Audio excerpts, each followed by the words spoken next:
सार्वभौम समाजवादी धर्मनिरपेक्ष लोकशाही गणराज्य घडविण्याचा व त्याच्या सर्व नागरिकांस सामाजिक आर्थिक व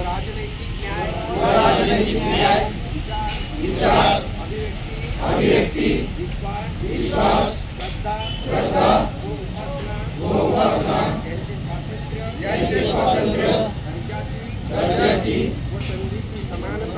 संधीची समानता निश्चितपणे प्राप्त करून देण्याचा आणि त्या सर्वांच्या मध्ये व्यक्तीची प्रतिष्ठा राष्ट्राची एकता आणि एकात्मता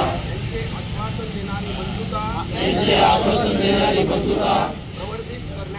प्रवर्धित करण्याचा